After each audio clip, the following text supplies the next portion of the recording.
स्वागत है आप सभी का आज की इस फिर नई वीडियो में। और आज की वीडियो में हम लेकर आए हैं वार्षिक परीक्षा कक्षा 7 विषय हिंदी का क्वेश्चन पेपर।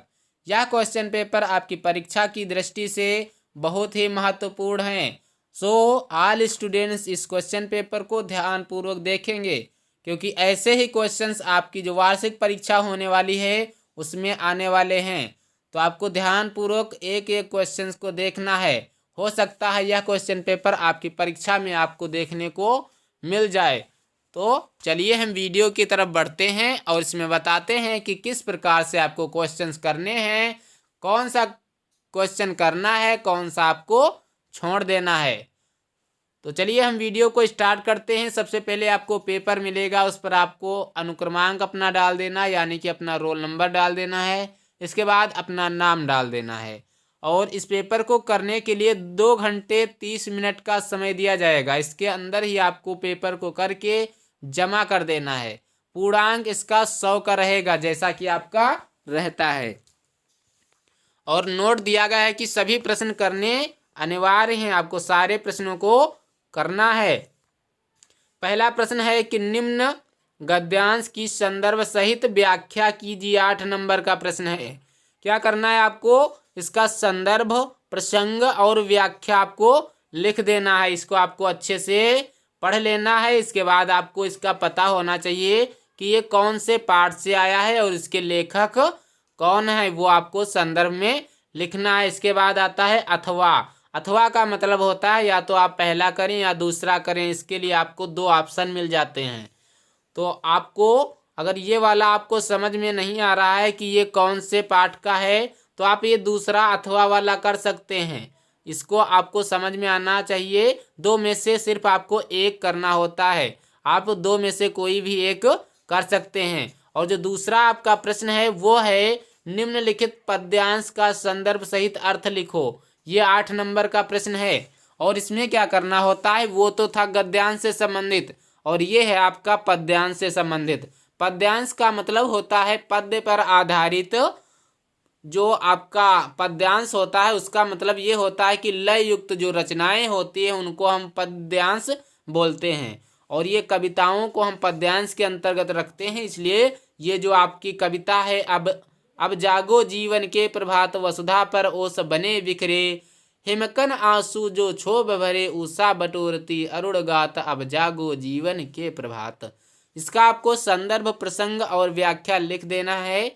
इसके आपको 8 नंबर दिए जाएंगे। इसमें भी अथवा में दिया गया है कि करहूँ विलम्ब न भ्रात, अब उठऊ मिटामहु सूल, निज भाषा उन्नति करहूँ, प्रथम जो सबको मूल।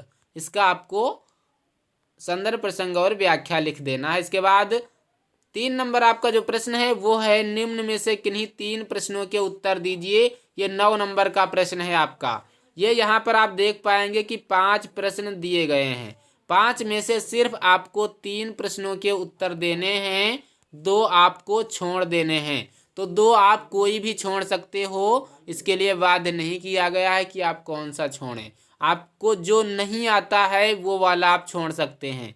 और इसके लिए आपको 9 नंबर दिए जाएंगे, यानी कि एक प्रश्न आपका 3 नंबर का है और 3 प्रश्न करोगे तो इस आधार पर आपके 9 नंबर आपको मिलेंगे। इसके बाद आता है प्रश्न नंबर 4। प्रश्न नंबर 4 है कि निम्न किन्हीं 2 मुहावरों के अर्थ लिखकर अपने वाक्य में प्रयोग करो। इसके लिए 6 नंबर आपको दिए जाएंगे। ये भी आपका 3 नंबर का प्रश्न है। कितने नंबर का? 3 नंबर का प्रश्न है। 2 करोगे तो आपके 6 नंबर बन जाते हैं। और आपको यहाँ पर 3 दिए गए हैं, 3 मुहावरे दिए गए हैं। 3 में से 2 करने हैं, एक आप कोई भी छोड़ सकते हो। इसके बाद 5 नंबर प्रश्न है कि निम्नलिखित के 2-2 पर्यायवाची शब्द लिखिए। 4 नंबर का यह प्रश्न है। आपको 2-2 पर्यायवाची लिख देना है। पर्यायवाची का मतलब होता है अन्य नाम। इनके 2-2 अन्य नाम लिख देने हैं। जैसे जल यहाँ पर लिखा है, तो जल को हम अन्य नाम से क्या पुकारते हैं? पानी बोलते हैं, और नीर बोलते हैं, तोय बोलते हैं, ये सब बोलते हैं। तो ये इसके अन्य नाम हो जाते हैं, अर्थात इसके पर्यायवाची शब्द हो जाते हैं। इसके बाद 6 नंबर आपका प्रश्न है कि निम्नलिखित में से किसी एक का हिंदी में अनुवाद कीजिए। ये भी 8 नंबर का प्रश्न है। ये आप देख पाएंगे स्क्रीन पर कि यहाँ पर संस्कृत में ये आपको गद्यांश दिया गया है, इसका आपको हिंदी में अनुवाद कर देना है। ये संस्कृत का है, इसका आपको हिंदी में अनुवाद कर देना है। ये अथवा में भी दिया गया है। आप अगर ये पहला वाला नहीं कर पा रहे हैं तो आप दूसरा वाला कर सकते हैं। तो आप दो में से किसी एक को आपको करना है। इसके बाद चलिए बढ़ते हैं दूसरे प्रश्न की तरफ। और दूसरा प्रश्न जो आपका है वो सातवां प्रश्न आपका इसमें कि निम्नलिखित प्रश्नों में से किन्हीं दो प्रश्नों के उत्तर संस्कृत में दीजिए। 6 नंबर का प्रश्न है। यहाँ पर आप 3 प्रश्न दिए गए हैं, ये संस्कृत के प्रश्न हैं और इनको आपको संस्कृत में ही लिखना है। दोनों को आपको क्या करना है, संस्कृत में इनके उत्तर देने हैं। और 8 नंबर आपका जो प्रश्न है वो है कि निम्नलिखित में से किन्हीं दो संस्कृत में अनुवाद कीजिए। यानी कि आपको 2 के संस्कृत में अनुवाद कर देने हैं। 6 नंबर इसके आपको दिए जाएंगे। यहाँ पर आप देख पाएंगे कि 3 दिए गए हैं, 3 में से सिर्फ आपको 2 के अनुवाद कर देने हैं, एक कोई भी आपको छोड़ देना है। इसके बाद 9 नंबर प्रश्न है कि अपने पाठ्य पुस्तक से याद किया हुआ कोई एक श्लोक लिखिए जो इस प्रश्न पत्र में ना आया हो। तो क्या करना है, आपको कोई एक श्लोक लिख देना है और आपको ध्यान ये रखना है कि वह श्लोक जो है वो इस प्रश्न पत्र में, इस पेपर में ना आया हो, वही आपको लिखना है। और 5 नंबर इसके दिए जाएंगे। तो इसके लिए आपको क्या करना है कि सिर्फ आपको 2 श्लोक याद कर लेने हैं। 2 जब याद कर लेंगे आप तो कोई एक लिख देना है जो इस प्रश्न पत्र में ना आया होगा। अगर आप एक ही याद करेंगे और वही क्वेश्चन पेपर में आ भी जाता है तो आप ऐसे ही रह जाएंगे, एक भी नंबर आपको नहीं मिलने वाला है। तो इसलिए आपको क्या कर देना है, सभी को 2 श्लोक याद कर लेने हैं। इसके बाद 10 नंबर प्रश्न है कि पठ या वद धातु का लट, लिट तथा लंग लकारों का प्रथम पुरुष एक वचन में रूप लिखना है। ये 4 नंबर आपको दिए जाएंगे इसके। और 11 नंबर जो आपका प्रश्न है वो निम्नलिखित प्रश्नों के उत्तर दीजिए। 4 नंबर का यह प्रश्न है और इसका का दिया गया है कि श्रृंगार अथवा वीर रस की परिभाषा लिखिए। तो आपको श्रृंगार या वीर 2 में से एक की आपको परिभाषा लिख देनी है। आप अच्छे से लिख पाएंगे, हमें पता है। इसके बाद खा वाला है कि अनुप्रास अथवा श्लेष अलंकार की परिभाषा लिखिए।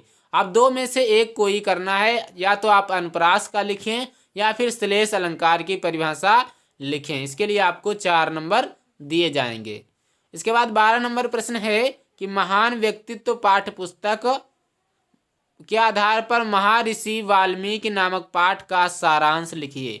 यानी कि जो आपकी महान व्यक्तित्व पुस्तक है उसका जो महर्षि वाल्मीकि नामक जो पाठ है उसका आपको सारांश यानी कि उसकी कहानी आपको लिखना है। ये 8 नंबर इसके दिए जाएंगे। इसके बाद 13 नंबर आपका प्रश्न आता है कि किसी एक पर संक्षिप्त में निबंध लिखिए। 16 नंबर का प्रश्न है, सबसे ज़्यादा इसी में नंबर आपको मिलते हैं और इसके करने के लिए आपको 16 नंबर दिए जाएंगे।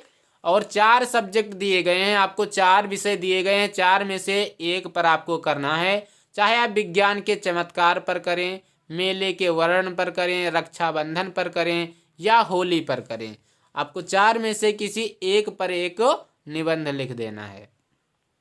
इसके बाद 14 नंबर और अंतिम प्रश्न ये है कि शुल्क माफी है तो अपने विद्यालय के प्रधानाचार्य को प्रार्थना पत्र लिखिए। ये आपको एप्लीकेशन लिख देनी है, इसके आपको 8 नंबर दिए जाएंगे। तो आपको कमेंट बॉक्स में कमेंट करना है कि ये क्वेश्चन पेपर आपके लिए कैसा रहा। अगर वीडियो अच्छा लगा तो वीडियो को लाइक करें, चैनल को सब्सक्राइब करें और अपने दोस्तों के साथ इस वीडियो को शेयर करें।